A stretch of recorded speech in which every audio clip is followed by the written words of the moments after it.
Votre grand journal du soir sur Europe 1, Mathieu Béliard. Bonsoir Sonia Mabrouk. Bonsoir Mathieu, bonsoir à tous. Votre invité est professeur de médecine, Philippe Juvin, chef du service des urgences de l'hôpital Pompidou. Il est aussi maire Les Républicains de la Garenne-Colombes. Bonsoir Philippe Juvin. Bonsoir. C'est un jeudi étouffant et ça va continuer, même empirer. Tous les regards se tournent vers les urgences. Où en est-on précisément? Est-ce qu'il y a un afflux conséquent que vous constatez vers les urgences? Depuis 2 jours, il y a un afflux de patients qui ne sont pas ceux qu'on attend habituellement. On a un afflux de jeunes gens qui trouvent très drôle de faire la fête la nuit parce qu'il fait beau, il fait chaud, c'est formidable, c'est les vacances.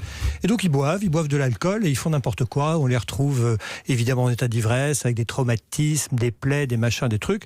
Donc ça, depuis 2 jours, on a ça toutes les nuits. C'est-à-dire que l'afflux auquel on pourrait s'attendre n'est pas du tout celui des personnes les plus fragiles, des plus âgées que vous constatez. Soyez patiente, ça va arriver parce que très traditionnellement, quand il fait très chaud, on a un délai de 24 à 48 heures avant l'arrivée des patients fragiles.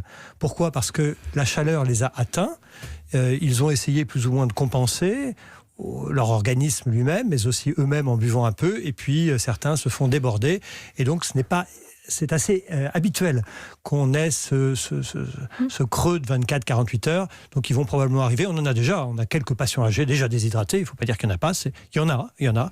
Et moi je crains que ça soit pour demain matin ou début de cette nuit. C'est une crainte, évidemment. Cet épisode, est-ce qu'il met, Philippe Juvin, en valeur, en avant, si je puis dire, les dysfonctionnements et les insuffisances de notre système des urgences? Est-ce que les urgences, vous diriez, sont à flux tendu?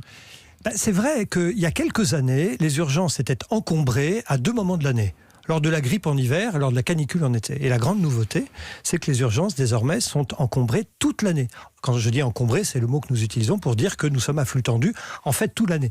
Et la difficulté d'un épisode aigu comme la canicule, c'est que à ce flux déjà tendu, vient désormais se rajouter une pointe qui est extrêmement difficile à avaler. Elle est là, notre inquiétude, parce que ce qu'il faut savoir, ça a été montré scientifiquement, c'est que quand les urgences sont encombrées, il y a plus de complications, il y a plus de retard au diagnostic, on loupe plus de diagnostics, on fait plus d'erreurs médicales, et il y a une surmortalité liée à l'encombrement des urgences. Oui, c'est vrai. Il y a beaucoup de communication, et c'est tout à fait normal de la part du gouvernement. Est-ce que c'est de l'incantation? Au contraire, est-ce qu'il y a véritablement du concret et notre pays, plus largement, a retenu véritablement les leçons du passé? Non, mais il y a 2 choses. Il est clair que depuis 2003, qui a traumatisé à juste titre tout le monde, tous les ministres de la Santé successifs jouent la partition de la canicule, et ils ont raison.